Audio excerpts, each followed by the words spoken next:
O livro de 2 Tessalonicenses é a continuação da carta de Paulo para os cristãos de Tessalônica, e nestes 3 capítulos, o apóstolo tira dúvidas dos irmãos e esclarece sobre o dia do Senhor, além de aconselhá-los a permanecerem firmes na fé e não serem influenciados por doutrinas erradas.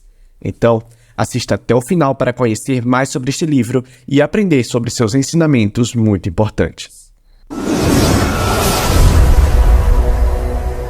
Paulo começa a carta com a oração de gratidão pelo amor e fidelidade que os tessalonicenses continuavam demonstrando, e também pela sua resistência, pois ficou sabendo que os vizinhos gregos, romanos e até judeus intensificavam as perseguições contra eles.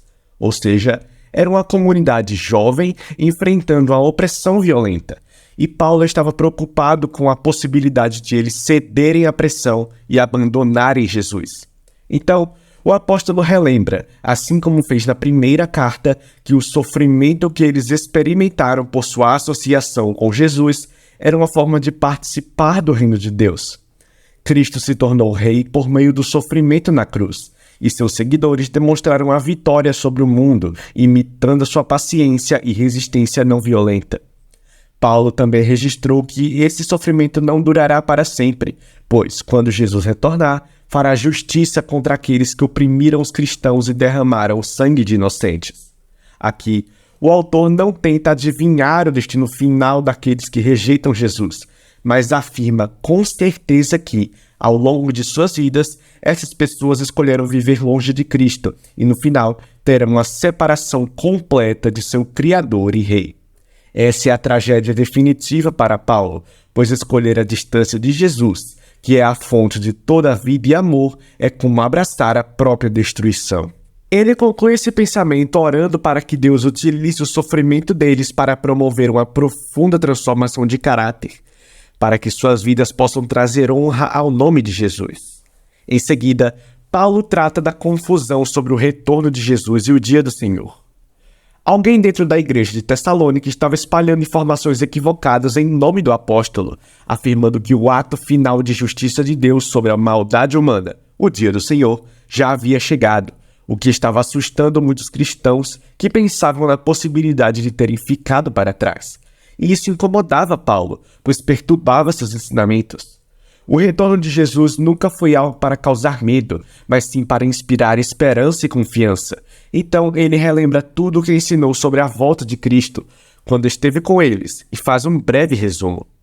Os reinos deste mundo continuariam a produzir governantes que se rebelariam contra Deus, como Nabucodonosor e Acabe fizeram no passado, e isso se repetia no presente deles, com vários imperadores romanos sendo contra o Senhor. Paulo acreditava que esse padrão permaneceria se repetindo e chegaria em um governante rebelde, fortalecido pelo mal, que causaria caos e violência no mundo. Porém, isso não duraria para sempre. Quando Jesus retornasse, ele enfrentaria esse líder e todos os que praticassem o mal, libertando seu povo. Paulo pede a Jesus e ao Pai que consolem e fortaleçam os tessalonicenses, para que eles permaneçam firmes no caminho do Evangelho.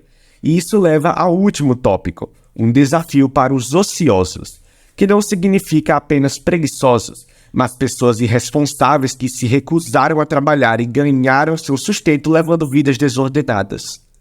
Paulo já havia abordado esse problema em sua primeira carta, mas parecia que a situação havia piorado, e isso provavelmente estava ligado à ideia de que, se Jesus estivesse para voltar em breve, não teria necessidade de manter empregos ou continuar uma vida normal, fora outras práticas romanas que geravam comportamentos questionáveis.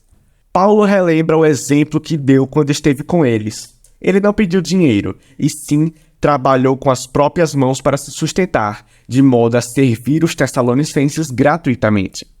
Paulo ensina que isso é o ideal. Um seguidor de Jesus deve refletir o amor e a entrega de Jesus por meio do trabalho.